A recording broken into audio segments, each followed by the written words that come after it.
But I really don't have any regrets. I really don't. I've lived exactly how I've wanted to.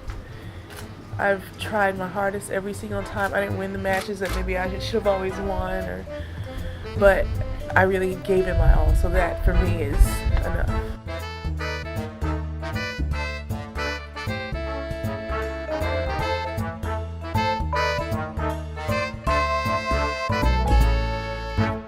Hi everybody, welcome to the Body Serve. Guess what this is? Number 100. 100. It's our Benjamin episode. Benjamin's episode, plural? Yes. Okay. I can't believe we made it this far. Yeah. And we've said that before, but 100 is a lot. That means we've sat in front of this computer for, what? 6,000 hours. 200 hours at least, recording. 6,000. Well, do the math. We average an hour an episode, so that's 60 minutes. It's 6,000 minutes. That's where I was getting confused. Yeah. We've thrown out thousands of intros, so add that to the tally. Anyway, welcome to the 100th episode. Thank you all for helping us get this far. And we're going to have a very nice celebratory dinner after this. We are. Somebody brought home a lobster. I did, yeah. We've never had whole lobsters cooked at home. I've never had them whole, period, in my life. Have you? No. I don't think so. You've never had a whole lobster to yourself? We're fancy now. So what's going to be going down on this 100th episode is we asked everyone for questions because we wanted to do another mailbag segment. They're really fun for us. I don't know if they are as fun for you all, but we got a lot of questions and a lot of great questions. Like, our listeners are very astute. Yeah, we tossed around a few ideas privately, but then settled on a more low-key episode. I just kind of wanted to talk, just chat.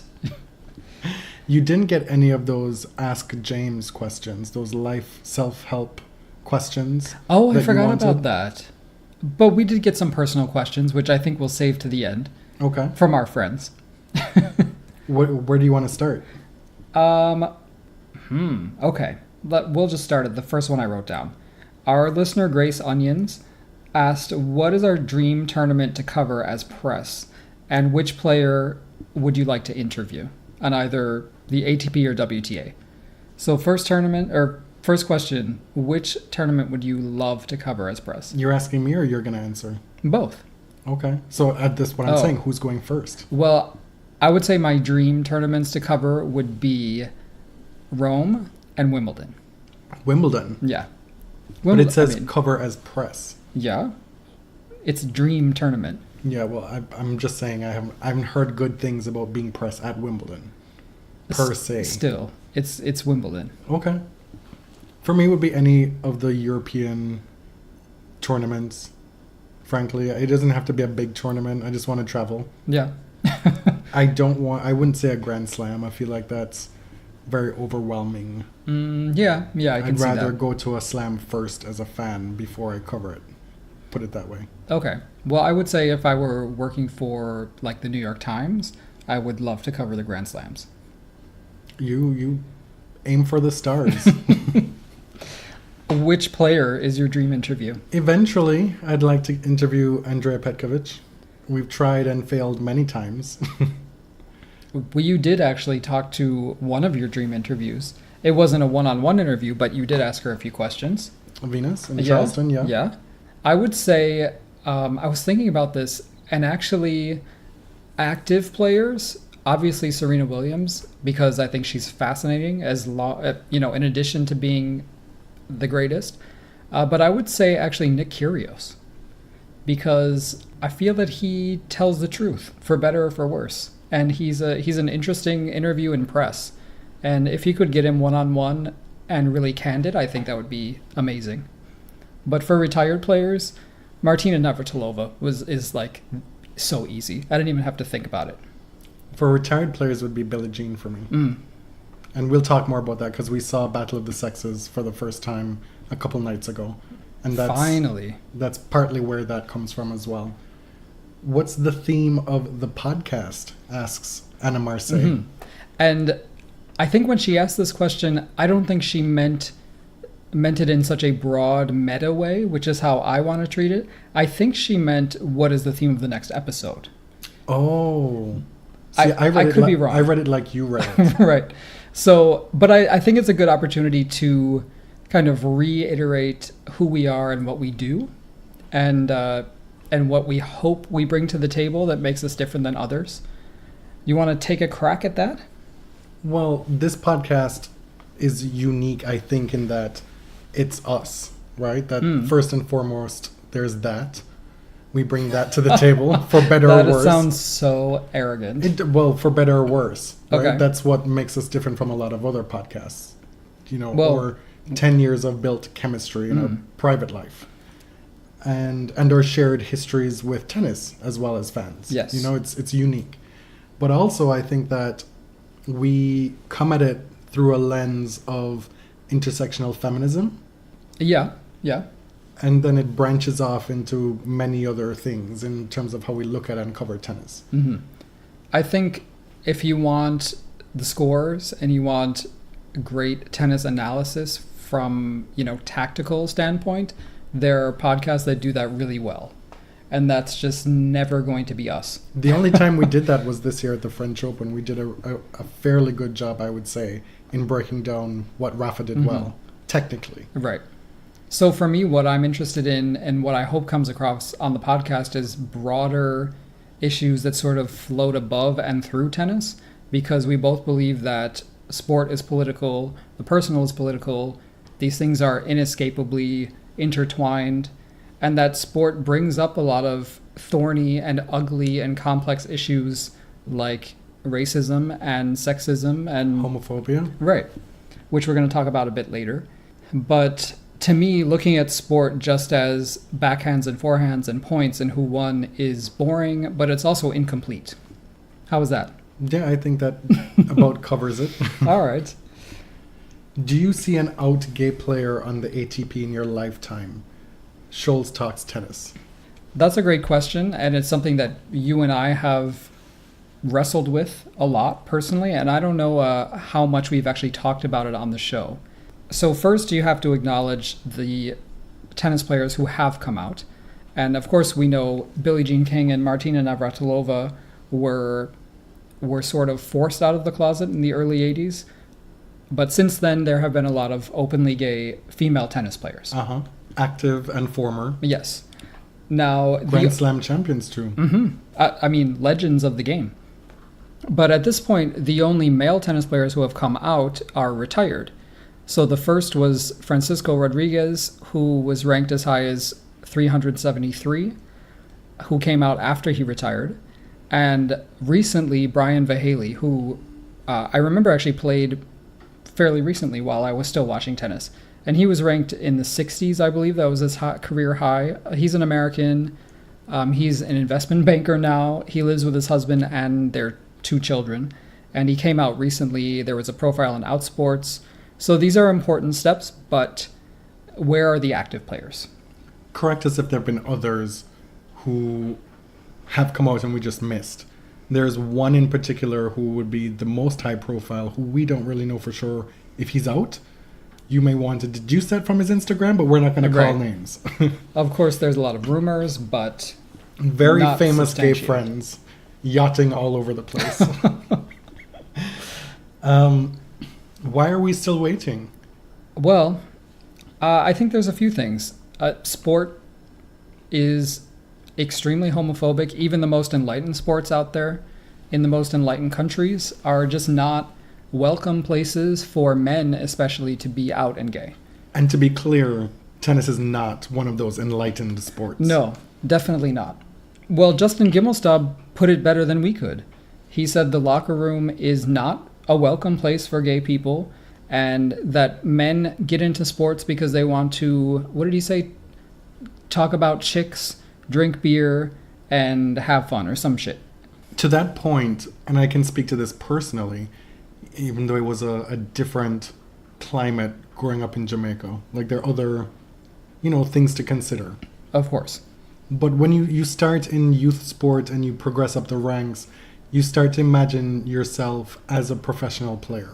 What would that look like? And if you are in the closet, if you're a young teenager going through all those range of emotions, struggling to come out or what have you, and you're seeing all these cues from your teammates, from the superstructure of sports, what have you, media, and you can't quite gel the idea of you as a professional athlete and being out and what it would take, the personal sacrifice it would take to get there. Or even maybe you can't even visualize it, period.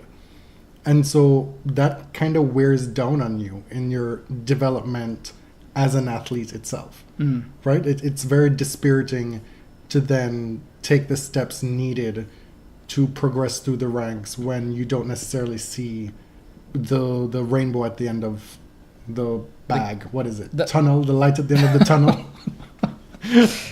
No, but your point is a good one, that because there is yet no visibility, it is literally impossible to visualize what would it look like for me to come out and be a professional player. We don't know. And the other thing is, like, the locker room is inhospitable by its very nature, but what are you supposed to think when you have vocal professional players like Stakhovsky, Fonini, Tipsarevic, Gimelstob, who's not a player but is much venerated in tennis circles at this point? There's, like, where are the players? Where are the male players making it a more friendly place for gay people and for gay fans, which I also think is important? They're not there. The ones who have come out against homophobia are retired. Well, this is where it becomes a bit weird and absurd to me that there hasn't been a more concerted and open push to make tennis a more inclusive environment on the ATP. Because you go to any tennis tournament and gays are out in droves. And this cannot be lost on the players. They must know that a good percentage of their fans are gay people. Right. Disproportionately. Yes. If we are, 5 or 6% of the population, we're much more than that at tennis tournaments. I think that's obvious to anyone who's been there. There's no push at all from tennis leadership to make it a more inclusive sport. And I'm even not impressed by the WTA lately, but the ATP especially. For me, the fact that tennis players are kind of independent contractors and they're not employees, and even if they were employees, there are really no structures in place to protect them. The job security is tenuous, obviously. There's no union. The ATP is not a union. It represents players and tournament directors, which by definition is a conflict of interest. It's not a labor union. There's just there are no protections. There's no guarantees that if you come out, you're going to be supported by the league, basically. And something I've always wondered about the quandary of having an openly gay tennis player in the ATP, and I thought about it mostly when there was this article written a while back. I forget who wrote it, and saying, the time is now. Why aren't you not coming out of the closet? The world is your oyster, blah, blah, blah, blah, blah. And I was like, well, what happens when this 100th ranked player comes out and then all of a sudden they don't feel safe to travel to Dubai? What's the ATP doing to protect these players in countries that are notoriously not only just not gay friendly, but anti-gay and violently so? Like, are you going to be protecting them when they're playing in Moscow, in Russia? Like, what's your safety net for these players? And so it seems that for everybody involved, and sadly for, I assume, the few gay players that must be on tour, it's easier for everything to just not be talked about and for players to stay in the closet. Right. And, I mean, both tours have made clear they're not going to protect you. Dudi Sela requested to be scheduled before sundown during Yom Kippur recently, and that was denied. So he had to pull out of a tournament because he's an observant Jew, right? There are Israeli players who have been denied visas to United Arab Emirates. We see these things all the time. The leagues are not protecting them because they're protecting their new markets. Their new markets in the Gulf and in Asia. And that's not to say there's not rampant homophobia in the West. or in the global north. That is certainly true. But the legal barriers have been chipped away a little. Honestly, I don't blame someone for not coming out. No, but do I think that we'll see an out gay player in our lifetime? I absolutely do. Yes, absolutely. It goes beyond hoping. I think we will. Not that that's based on any evidence or anything. Right. Actually, this is related to a question by Samuel Said This. So he said, tennis is very popular among LGBT people. For many of us, it's the only sport they even like or follow, and that's true for Sam and myself. So what's the attraction? Why are LGBT people drawn to tennis? It seems like in disproportionate numbers. Do you have any theories about that? Well, you're the one who says that it applies to you. It doesn't apply to me. Right, it doesn't. I have a varied. I mean, I'm not bragging about this, but like I'm interested in a lot of different sports. Right. For me, I think, well, I like women's sports, and I like a sport where women have excelled and reached such levels of excellence. I think tennis is a very stylish sport, so that's appealing. Just the pure aesthetics of tennis You like the outfits? are appealing to me. Yeah, and well, not just the outfits, but the way people move on court. Just everything about tennis has this sort of classic feel, right? But there's definitely something to be said about an individual sport where you feel like you learn to know the players, you watch them suffer, you suffer along with them. And to me, it's similar to gay men kind of idolizing divas.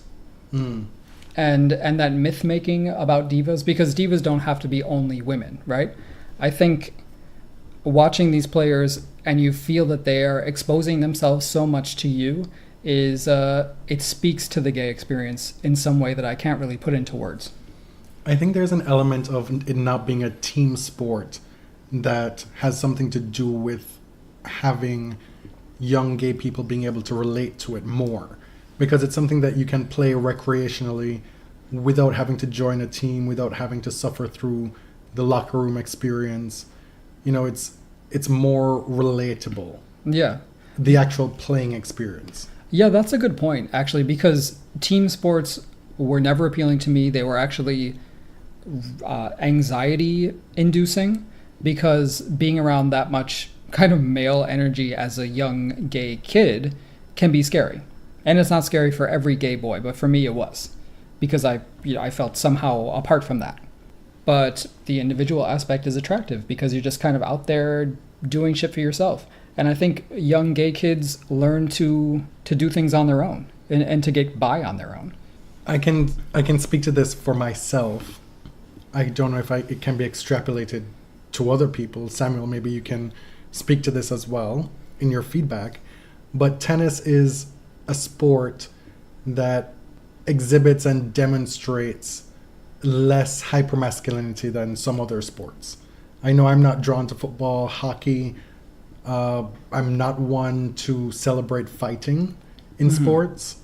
And so when it comes down to just the players against each other getting the business done in a non-threatening, non-aggressive, non-violent way, tied into masculinity, right, which is something that a lot of gay kids feel threatened by in their daily lives. That's a cue that you can take from tennis without even necessarily being aware of it. Yeah. I know, like, when I see large groups of men get really aggressive and start screaming and, hooting and hollering, acting like primates, like, that is so unappealing to me.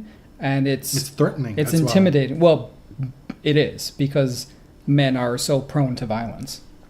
Is that a controversial opinion? Because I don't think it is. It's not. Okay. And give them guns and then they're mass Right. shootings.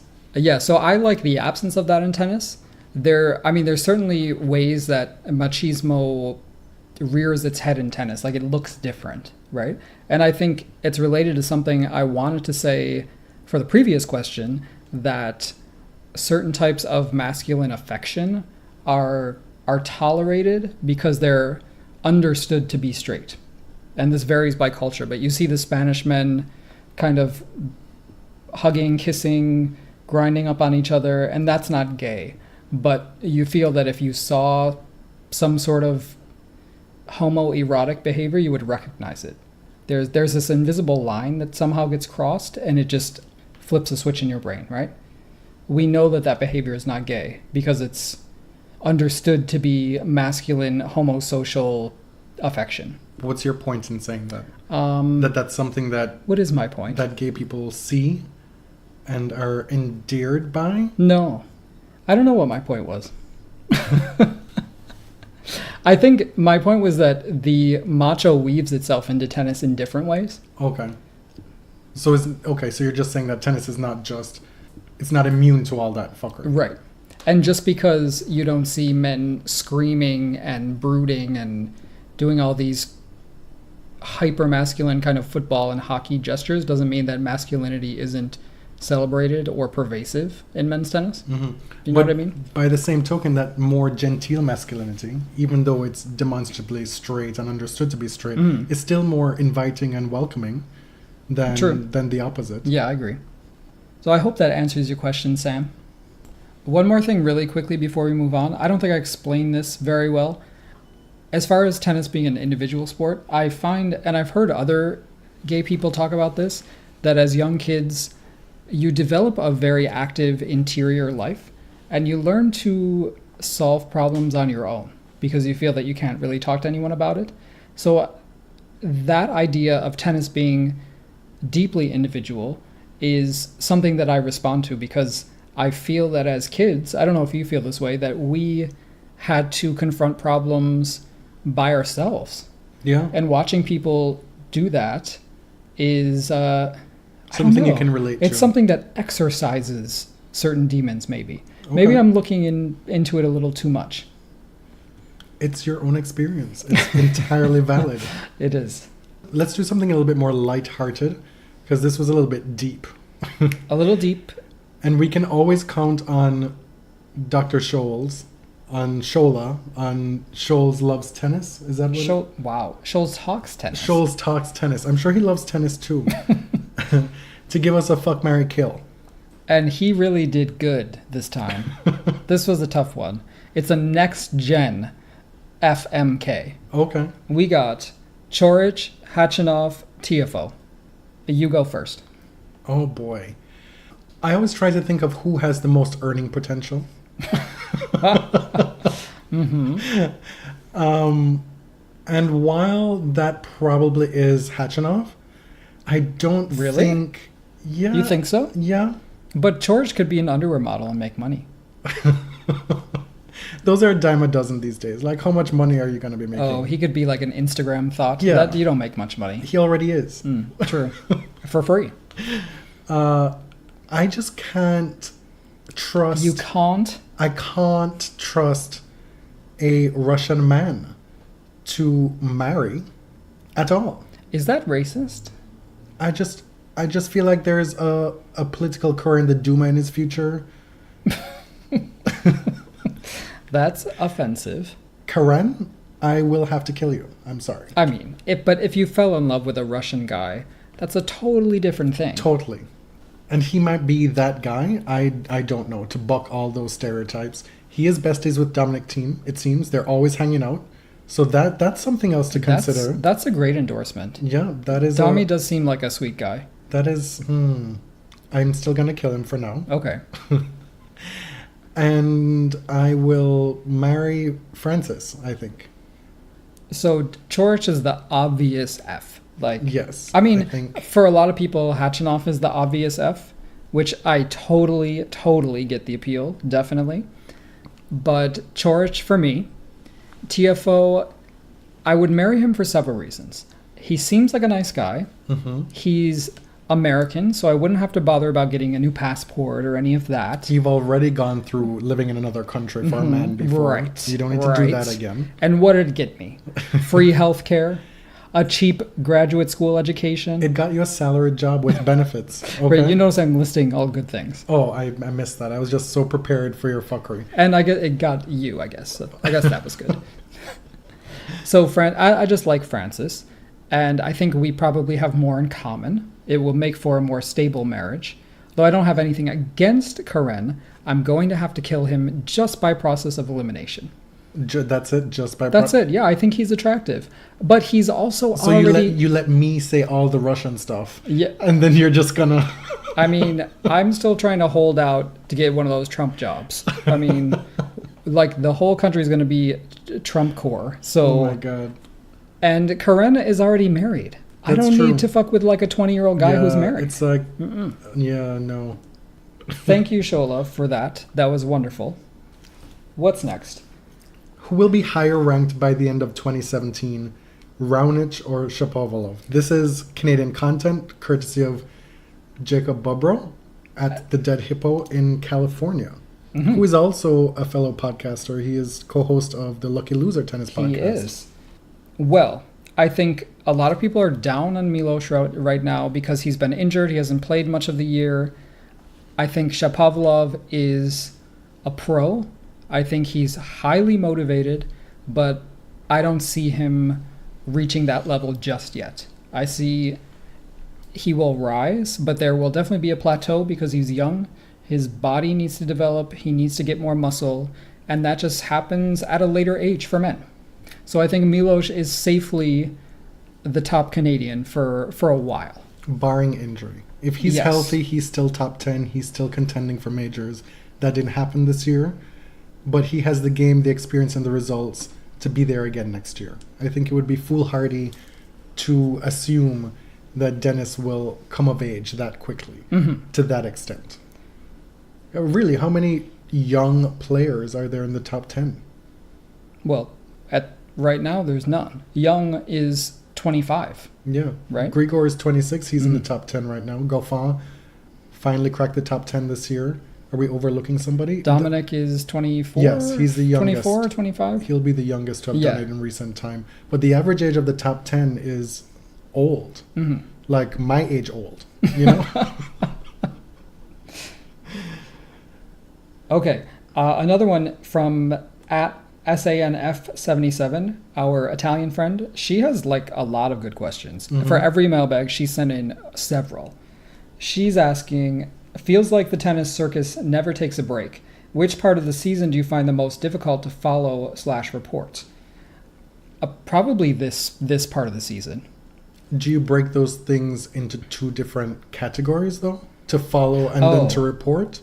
Are they the same thing? Well, because there have been times during the season where tennis has been accessible to us and going at such a breakneck speed that it's been difficult for us to keep up, which can have a different feel to it than just not waking up at 5:30 in the morning to watch Singapore. Okay. I think this part of the season fulfills both criteria, at least for me. Now that I'm working a 9 to 5, I don't have the luxury of waking up to watch tennis. I can't watch it while I'm at work. Bitch, you never did that to begin with. Well, to be quite honest, I'm not going to do it for Luxembourg. I'm just not. You were not that Venus fan to be waking up at 3 in the morning to watch her on the Asian swing. That was never you. No. So, clearly this part of the season. February is rough too. There are so many tournaments in February. And depending on what's happening, it can be hard to be motivated to follow it. February is difficult because you're just coming off of the Australian Open. The season is underway. You feel like we've hit that first big plateau, right? And then people are strewn all over the world. It's not just concentrated in one area. And it's smaller events. And you're like, well, just bring on Indian Wells already. You know, it has a lesser prestige. Do you know what I mean? Like it's firmly on a lower level in the mind's eye, and it's difficult to get up for those events. We just got a question live because we just solicited them from Jan S. at Serve for the Match. She asked, for each of you, what first made you a tennis fan? Seeing a particular player or tournament, learning to play yourself? When was this? Thank you for asking a question that allows us to talk about ourselves. I love that. I can answer this. I can't think of a particular match that I can recall that like made me like tennis. I started playing just for fun before I actually started watching tennis. And this was on, public courts. We didn't know what we were doing at all, but I just liked playing. And I think what really brought me to tennis was Jennifer Capriati around 2000, 2001, when the huge comeback was coming. And she kind of brought me in to women's tennis. And at that time, so much was going on. It was just a wealth of viewing opportunities. It was just crazy. I couldn't believe it. I think I've answered this before to a different question before, but I have a distinct memory of my very first tennis match.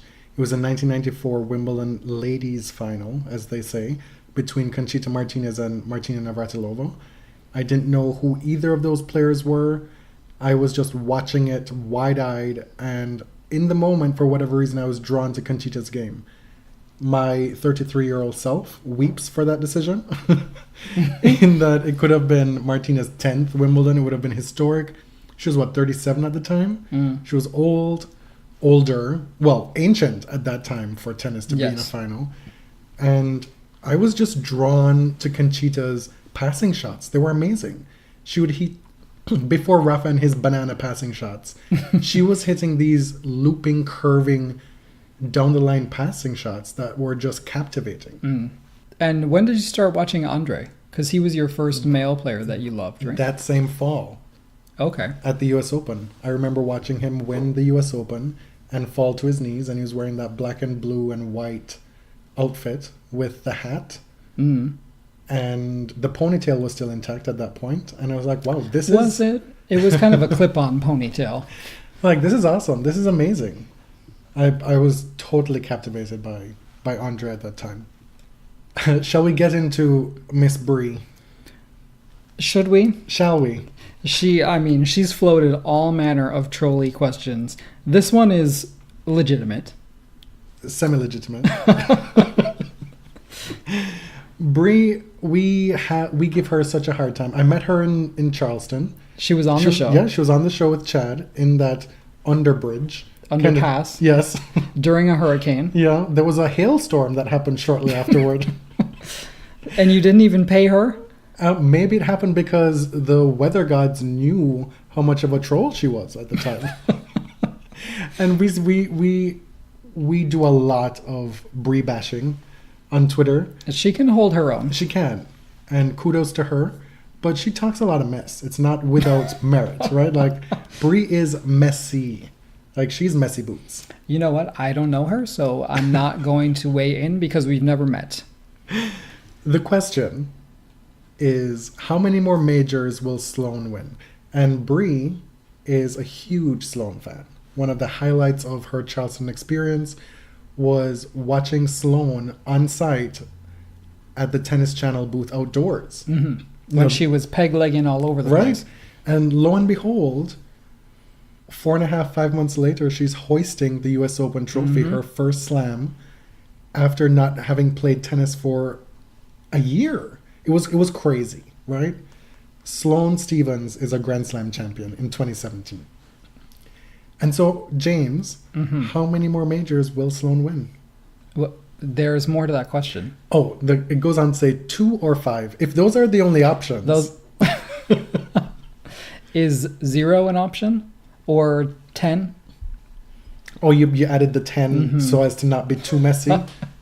No, I think looking at Sloane's performance in New York, there's no reason that she can't win more majors if she plays like that.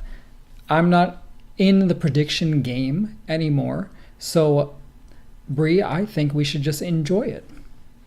Yeah, we don't need to be Federer-esque about this in terms of trying to gobble everything. I make the analogy, and Fed fans will probably hate me for this, for bringing this up again.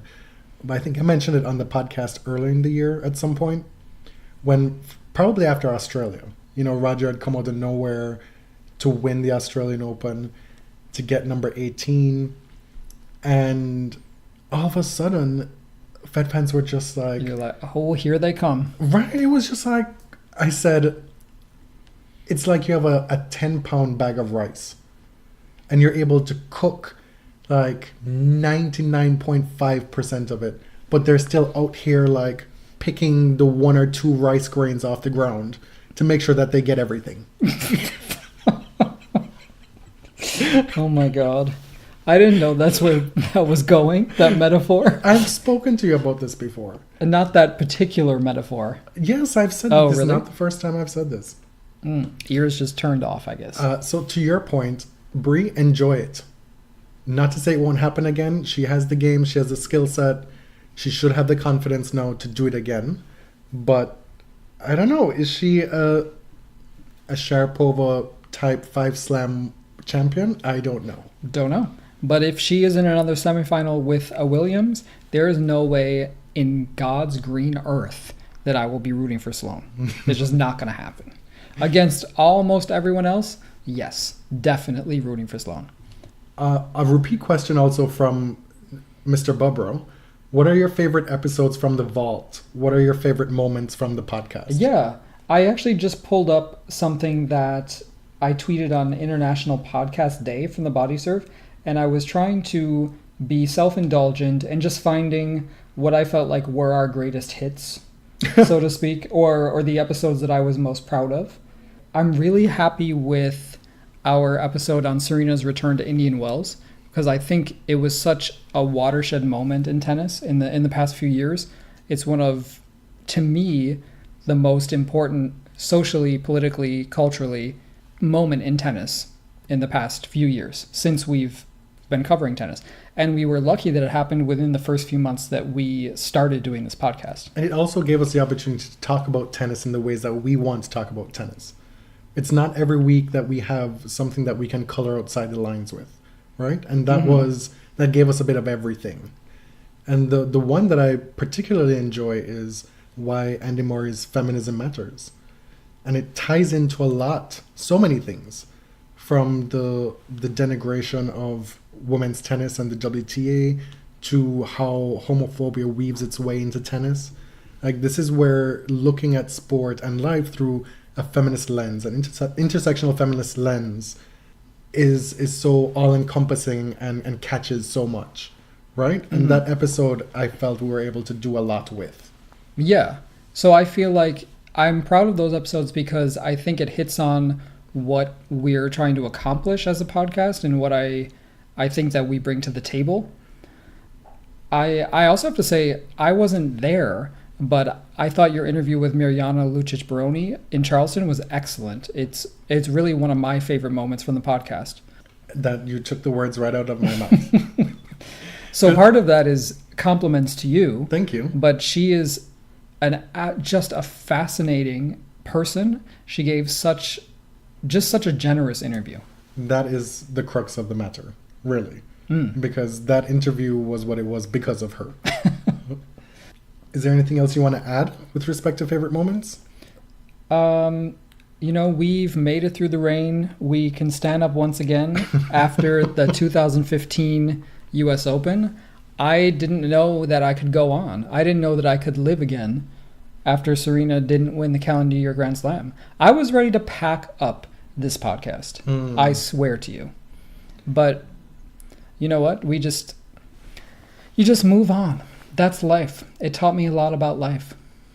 Real life friend Meg.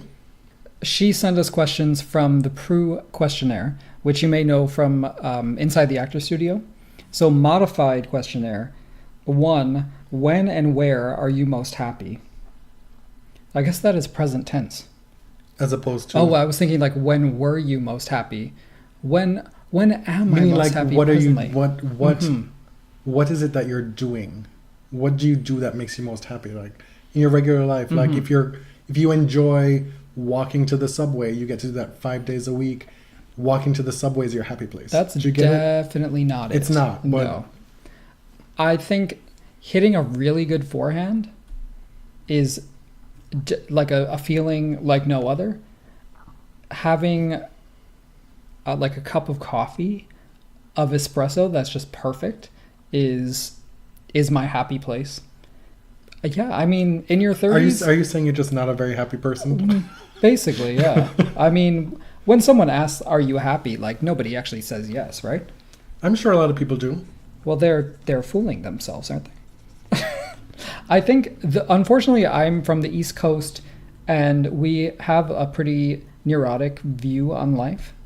So happiness is like where you can find it. It's not a state of being for me. Well, for me, at this present time in my life, being able to move at a glacial pace, as Miranda Priestley would say, is something that I appreciate. Regular life and work and all these other things, they increasingly force you to move at a breakneck speed, right? Yes. And so a simple thing like today, I was doing grocery shopping and taking all the time in the world I needed. Because you weren't with me? Partially, yes. And that's partially why we don't do it together anymore, because you're always like looking at your pseudo watch, like fake watch on your wrist that you don't wear. Like, oh my God, do we need to be here anymore? And then I left and I went, and this is a plug to the Caribbean Queen of Patties, because I found this place. It's right down the street from where we live. And it's this old lady. Her name is Georgina Hamilton. She makes the best patties in Toronto. Like most places you go, you'll be getting these frozen patties. These are hand-baked. They're not always there. Sometimes you have to wait. Today I waited 40 minutes while they were baking. And you just gobble it all the way down when they're ready. It was incredible. So that's your happy place? Yeah, like she said, oh, it's going to be 30 minutes. Like, okay, fine, I'll pop next door. I had a beer, came back, waited a little bit longer, had my patty, like not having somewhere to be, even though you were probably prancing around the house, waiting on me to get home to record this episode. Yeah, a little bit. That was like 5% detracting from the experience because I knew you so well. But yeah, just being able to slow it down is my happy place right now. Also from Meg, what is your favorite swear word? Fuck. I can't say my favorite classic swear words on air. I really can't. More specifically, what the fuck? I think it's funny. I also like you, well, thanks to you, I've learned all the Jamaican curse words. So I'm a big fan of Ross, of Bombaclot, Rossclot. No, your favorite P-clot. Your favorite is Pussual. You can't say that on here. That is my favorite, actually. And I've taken many years to try to learn how to pronounce it correctly. And it's still not good. But I can try. I won't right now, but I mean swearing is so fun. Yeah, I couldn't live without swearing. The Jamaican ones are the go-tos. Because they're so evocative. And they're so flexible. You can string them together, you can separate them, tack them on. Well, that's why fuck is so good, because it's a verb, it's a noun, it's an adjective. But it's so common. It's so common. But it's the most versatile word. And I like being able to swear at people and they don't know what it is. That's true. But in Toronto, even white people know what you're talking about. That's true. So thank you, Meg. Oh, there's one more part. Oh, she also asked, wow, this is a tough one. What is your favorite quality about yourself and your partner? About yourself? I'm sorry, Meg, I'm not going to answer that. About yourself? About myself? No. Well, you know what? My favorite quality about Meg is that she's generous. Yes, and very. Hilarious. So I know you didn't ask that, but that's my favorite quality about Meg. My favorite quality about myself is... I'd like to hear your answer. I'm not giving you one. I'm laughing because I want to hear your answer. Well, I think I'm smart. Okay. I don't think I'm particularly hardworking. So what am I supposed to say? No, that was going to be my favorite thing about you. Oh, well, that's fine. Pile it on. Modesty is not my favorite. James is very smart. And that is 60% of the reason why we're still together. Or why I still choose him. Why he tolerates all the bad things. Yeah, well, if you want to put it like that. My favorite thing about you is that you're funny and you're much less selfish than I am. Thank you. Back to tennis questions. Sharon Gaskin asked, why, when there have been so many opportunities this year on the ATP, have so few been able to step up?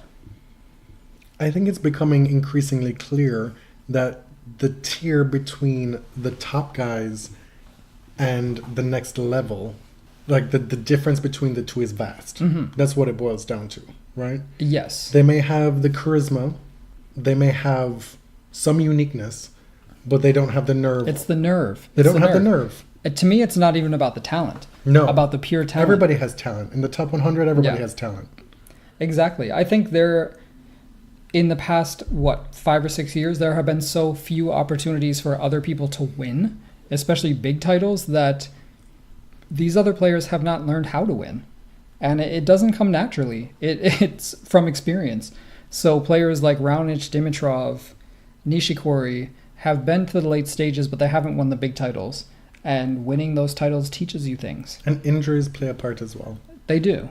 Yeah. But, when a few of the 3 or 4 top guys are out, there are literally hundreds who could step in and take over, and they really haven't. And people use this as an argument to demean the WTA, right? Serena's not there, so oh my God, look at all the different women who are winning titles, all the different women who are number one. Those are all deserving women. Those are all women who played wonderful tournaments, who showed a lot of nerve to be able to win these big titles. Where are the men? Like, you can sit here and be happy to have Fedal win everything in 2017, but then you can't then be praising Fedal and then telling the WTA that there's like no stars, they're not good enough because they're doing things that you can't. Because you have the same opportunity to do the same. You have these 2 old men out here winning everything. Right. Right? Because Zverev could have beaten Nadal at the Australian Open. Same with Dimitrov. Nick Kyrgios could have broken through in a big way this year. And they just haven't put it together. And I think a lot of it is the mental game has not come together because they haven't learned how to win yet. Our other real-life friend who wrote in to ask us a question, Agnieszka, she says, do you feel any personal changes in how you see yourself since podcast because of having to hear your own voice / frame your thoughts and hear feedback? Yeah, at first hearing my own voice was very disturbing, and it took a long time just to record the first episode because I was so insecure. And now you just love the sound of your voice. Well, now I do actually listen to every episode because I need to hear what we did well and what we didn't. No, but there have been times when I'd be like, I really, really did not like how I sounded on that podcast. And you're like, I sounded great. So as far as framing our own thoughts, I think since we've been doing live podcasts, which started in August on the way to Cincinnati, which was out of necessity, and now we've just done it as a habit, that has made me be a little more on the ball, a little bit quicker on the draw, and it hasn't always worked, but I think it's a good experiment a good exercise. We've also prepared better, which helps. Hearing the feedback is tough because the good feedback is great, but that the negative feedback really, really sticks with you, unfortunately. But it doesn't stop us from saying what we want to say. The thing that stops us from necessarily saying more and maybe being a little bit more censored is wanting to toe the line, and also experience in being in press and being around tennis to learn that there's almost always more than what meets the eye to whatever issue may arise, right? Right. Thanks, Agnes. Do you think Serena Williams could win the 2018 Australian Open? That's from @DrewSten1. Sure. I think if she's back and she's healthy, why not? But what's stopping her? Will she? I have no idea. But can she? Definitely. Would it be a Herculean task to achieve? It certainly would. It absolutely would. Yeah. But if we have learned nothing from Serena Williams' career, or I should say if we've learned anything from Serena Williams' career, is to not count her out. Right. And finally, from @DropShotLob, can we talk about Not Here to Make Friends Pova and Monica Puig without any disrespect to Monica's incredible efforts in Puerto Rico? Well, DropShotLob, thank you for the timely question, because this is something we were going to talk about regardless. Yeah, so we'll just talk about it now. Yeah. Maria Sharapova, with all the horrible gaffes her PR team made throughout the whole doping suspension thing, this is what peak Sharapova PR looks like. Right? That's very cynical. It is very cynical. And I don't doubt that there is some sincerity and genuineness in it. but why this cause, why this time, why this partnership. Monica was the one who extended the olive branch in the off season last year. Yes, they played an to exhibition, do the exhibition in Puerto Rico, I think Yes. it was. So there's that built-in history. There is the need, let's be frank, to still continue the image rehabilitation. And there's also a natural disaster where people are suffering. So this is a win-win situation all around. It's absolutely perfect for her. And I don't think we can look at this from an entirely altruistic perspective to be like, oh my God, Maria, you are like the bomb. This is amazing. Your heart is full. Like, let's recognize that there are multiple facets to this. It's a good thing, but there's other parts to it as well. You may be surprised, listeners may be surprised that I took a much less skeptical approach to this. I said, you know what? I've been so critical and harsh on Maria in the past. This is a classy thing to do and good for her. She's dedicating all the profits from Sugar Pova for the rest of the year to Puerto Rican hurricane relief. And what was impressive to me is that she's actually there. Yes. That she and Monica went true. together, Mm-hmm. and it's not just she's sending money. Sure, you could say she's parachuting in for the photo op and then leaving, but she's there doing the work. Like, she made the effort. So good on her. Like, I'm impressed. That is true as well. I'm just saying there are multiple things that are true. And if I were to will you allow me a moment to be a little bit shady? Just a moment. Just a moment. For the years, maybe it has to do with the confectionery tastes of people in Mason, Ohio. But for the 3 years that we've been to Cincinnati, have you seen anybody buy Sugar Pova? I've seen a lot of it.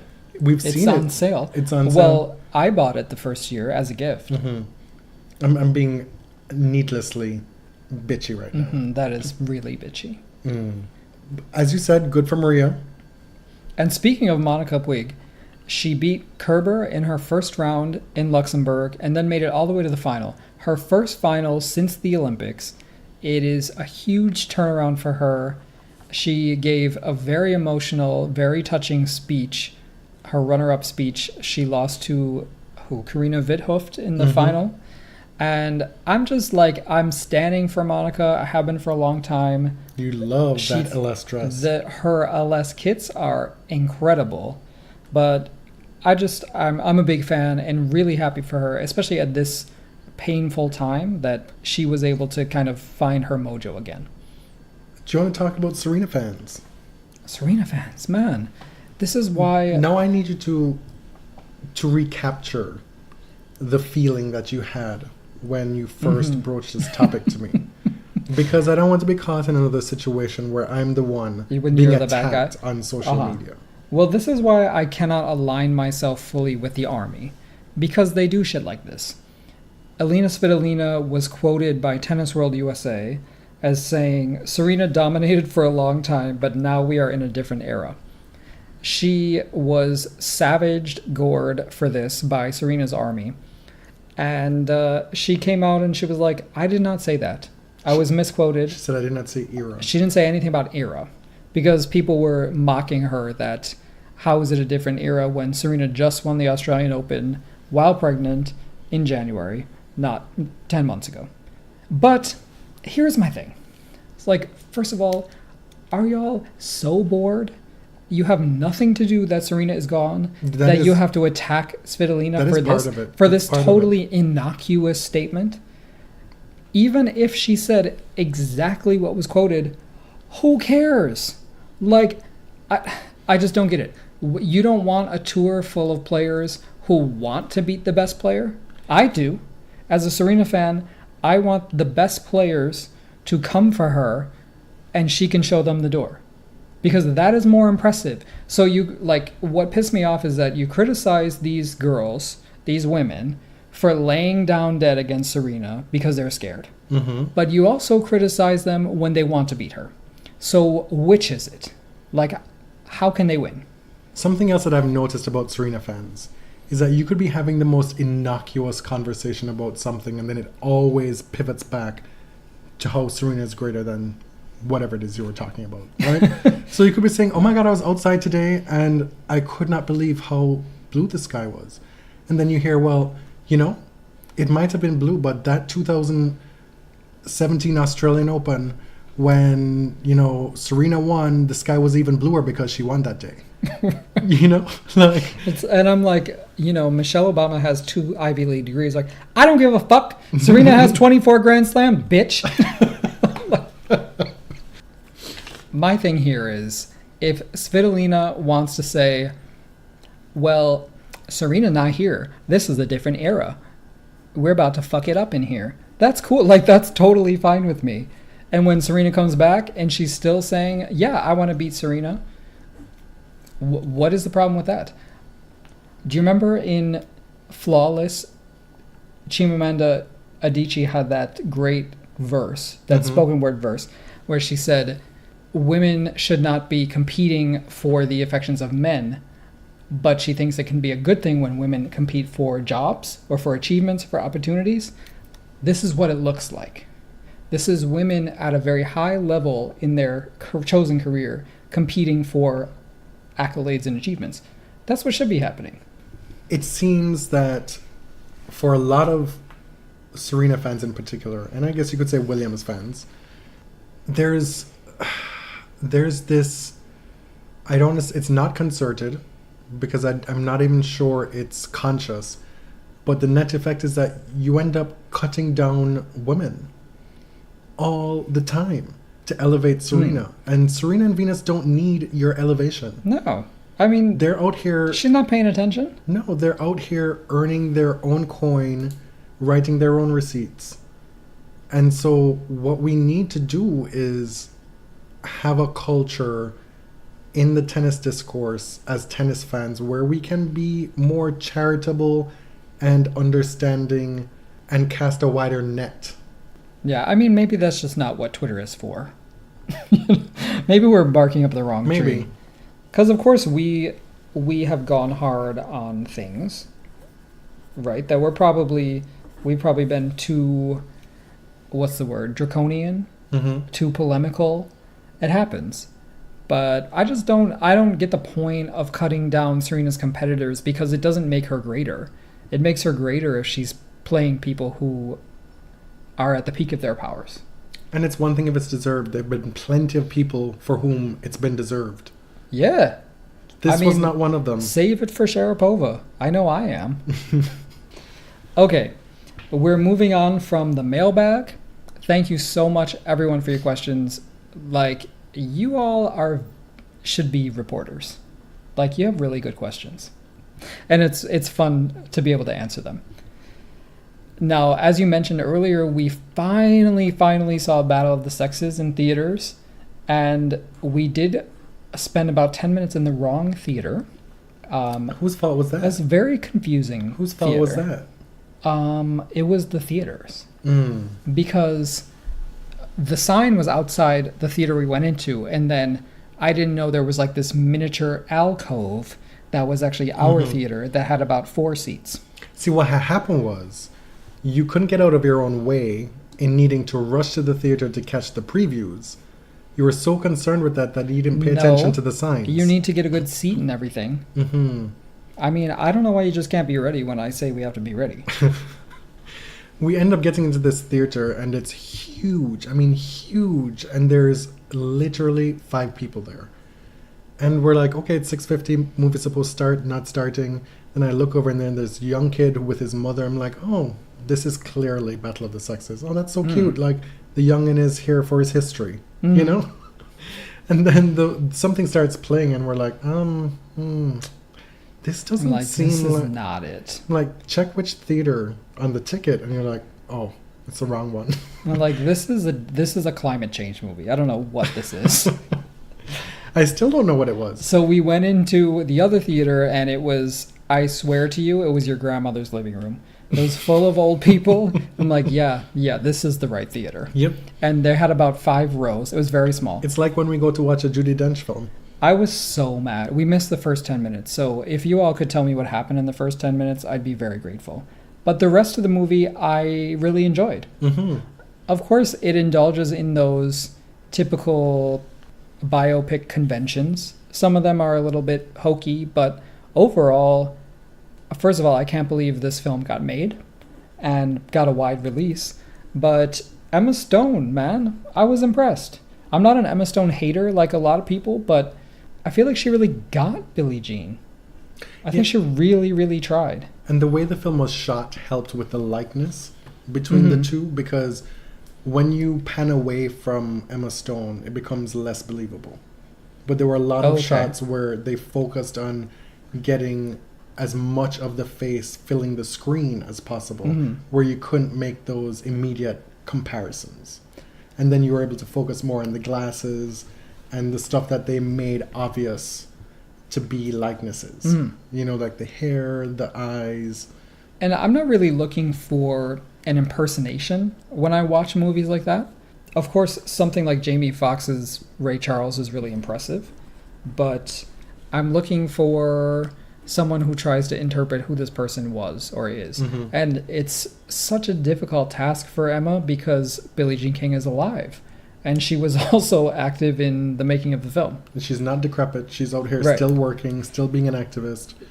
She's a very visible figure. So there's a lot of pressure in playing her. And Billie Jean seemed to love it. So that's a big stamp of Yeah, approval. she did. And there was a lot of focus on the whole lesbian aspect of it. Yes. So there was a lot of stuff about the birth of the WTA, and the love story was, while not the most prominent story, was a big part of it. And I appreciated that. And I mean, I get it. I fell in love with Marilyn too. Like Andrea Riseborough played Marilyn, Billie Jean's hairdresser, who she developed a relationship with while she was still married to the very sexy Larry King. Not the same Larry King. No, not that one. And I just believed their connection, and there was something totally magical about Andrea Riseborough's performance. The film did not paint Margaret Court in a positive light. Ooh, girl. To say the least. Here's the thing. Obviously, Billie Jean and Margaret are not friends. Margaret has been a thorn in tennis's side for many, many years that we only tolerate because Tennis Australia basically has to, because she's such a decorated champion. I feel like they probably told the truth, and that's what it looks like. They probably gave her a free pass in a lot of ways, is what I think. Because if you think Margaret Court, who she is now, was a pain in the ass, what do you think she was back then? When those opinions were accepted. Yeah. When that was the mainstream. But what she's comfortable saying publicly in 2017, imagine what she said privately in 1973. As the world #1 player. Right. As the woman player with the most titles at that time. The tennis itself, you remarked, looked pretty realistic, actually. That was one of my favorite parts of watching the film, because you get to see the recreation of these old school style points in color and on big screen in ways that you can't watch anymore. This tennis doesn't exist anymore. And they did a good job of recreating and making it look real, to be frank. It did, yeah. You said they used a body double for Emma? Yes. There is a body double who played Billie Jean in those action sequences, who apparently is attempting to make it on the WTA tour right now. And something I noticed, and you said you didn't pick up on it, is that the one difference that I saw in terms of the technical aspect of the strokes was when Billie Jean would hit that forehand, would actually hit through the forehand, you saw a lot more wrist action and topspin in the actual form and technique than you would back then. Right. Which makes sense because it's a contemporary player doing it. Steve Carell, any thoughts? I know you're not the biggest fan of Steve Carell. He did a much more than serviceable job. And he was tasked with playing a clown. And I think like the film got who Bobby was, because I think in the public's view, Bobby was a pig. He's disgusting. He's this example of a bygone era of machismo, but Billie Jean tells it differently. I really want to know what the truth is about all this stuff, because I feel like the Battle of the Sexes has been codified as one thing right now in history. Right. It is what it is. We can only think of it as one thing. But there have been reports as to whether the match was rigged by Riggs or whatever. That doesn't, in my mind's eye, yeah. But basically because he had gambling debts. Yeah. And that doesn't diminish the achievement or what it meant to women's professional sports. You know? No, because it was always already spectacle. Yes. And I also want to know the truth about Bobby Riggs. Like, I want to know who he was. Obviously, I imagine the persona that he put forth to sell that event was probably not exactly who he was in his private life. There have been reports, and Billie Jean will even say this, that he wasn't as bad as that. Well, and that she developed a close friendship with him. Yeah. And she had a lot of respect for his tennis achievements. So like, I just want to know the truth about these people that were involved in this spectacle. One thing that I left the theater thinking about is so much of the birth of women's tennis is framed by the Battle of the Sexes. And popular imagination in North America, I know my parents remember watching it, and that was a big touchstone for them when I became interested in tennis. That was one of tennis' most mainstream moments. And it's interesting and maybe a little sad that this momentous occasion, this birth of women's tennis that women fought for, sacrificed their careers, they didn't know if they were blackballed from every Grand Slam for the rest of their lives. It was such an incredible story that sometimes gets eclipsed by the Battle of the Sexes, by this spectacle that Billie Jean never even wanted to do. So now we have kind of the only film about women's tennis, and it's about the Battle of the Sexes. When in fact the real heroism is starting the tour. Right. That was the hard part. Signing those $1 contracts, being told that you won't be able to play the Grand Slams, not knowing if you have a sponsor, not knowing where you'll be getting the paycheck, going from week to week, living out of motels, to a room, selling your own tickets by the corner of the street to these tournaments. Like, they're doing everything. If the WTA at the start of, at its inception, were a film, the players would have been the writers, the producers, the camera people, set design. Right. They did everything. With Gladys Heldman finding the money. Yeah, they laid their own courts.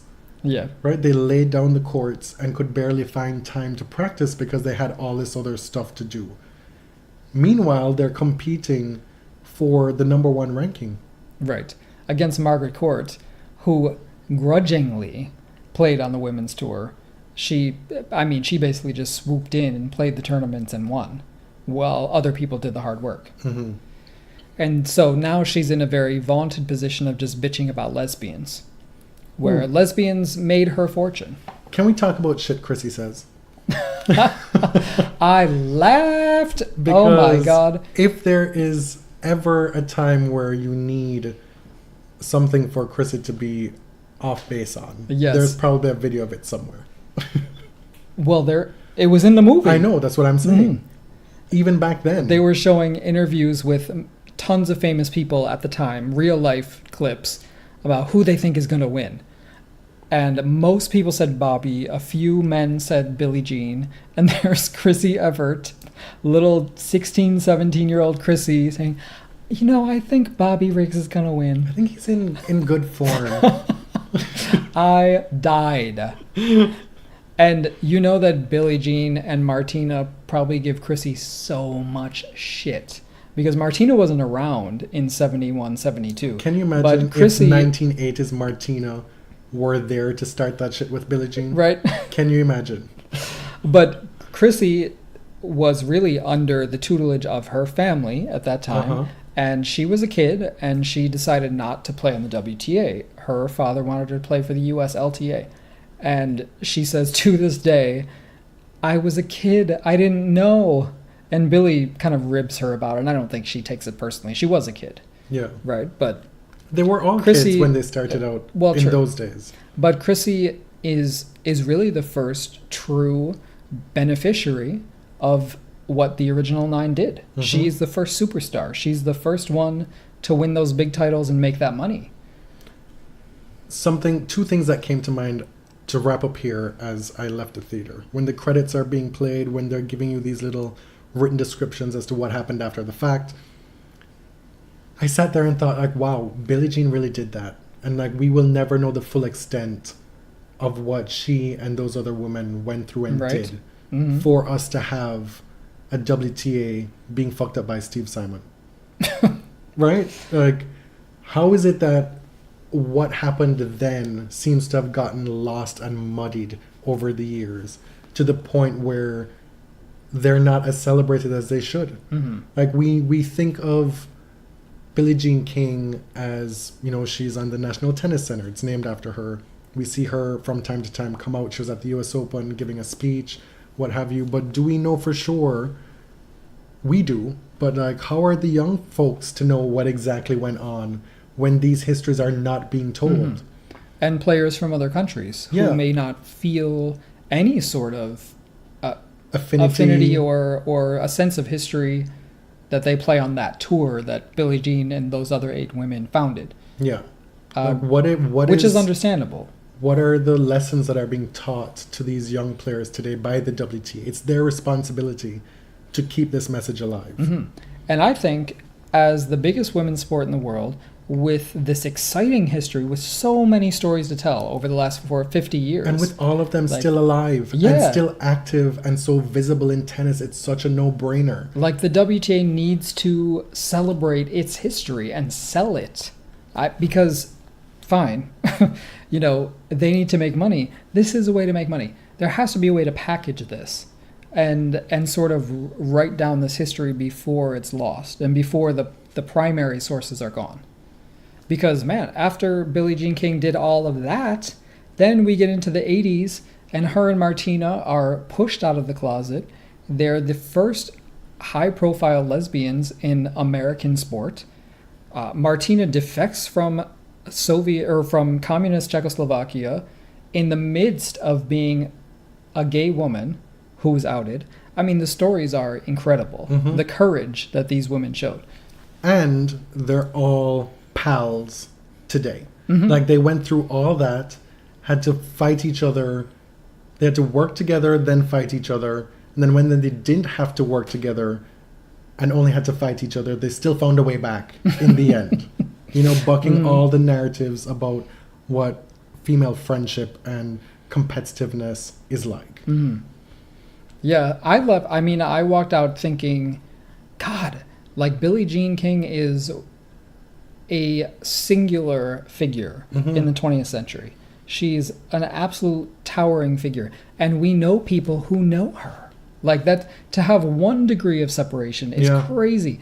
Like, I talk to people in Cincinnati who've been in the same room, and I'm like, what? We were talking with Courtney Nguyen about this in Cincinnati, specifically the film, because she'd seen it ahead of time before its release, right? And she's somebody who had put Billie Jean's pearls on. On Billie Jean. On Billie not Jean. On herself. Yes. You know, and like, it's crazy to really get a full grasp of how much these people really mean. And I guess that will never fully happen until they die. Right. Right? But man, Billie Jean is something else. And to those people who are so caught up in numbers and titles, this is somebody for whom titles don't even come close to capturing their greatness. Because you think about how much more Billie Jean could have done had she not taken this upon herself. As she was out there promoting her tour, trying to find sponsors when she should have been practicing or sleeping, or, you know, there was just so many other things that modern tennis players don't worry about. Well, this is it. This is the end of a very gay episode 100. Yeah, we're going to forego the weekly tennis updates, I think. You know where to find that. Yeah. Like I said, Monica Puig is back in a final. A great week for German tennis. I thought you said you were I going to know, forego that. But I have to drop in Because Tsonga's in there, Bay right? Oh my god. won a title. I mean, he's all over these 250s in Europe. He's a non-factor at majors now, sadly. He's multiple titled in 2014. He's got four. Yeah. And Damir Jomor won his second. Mm-hmm. So, exciting week for tennis. Singapore is going on now. Basel, Paris, all these things are coming up. I'm ready to go cook that lobster. Mm-hmm. So congrats to you. When he FMKs me good, take his ass to Red Lobster. What? What? It was a callback to F, Marry, Kill. I understand. It was just like such a leap.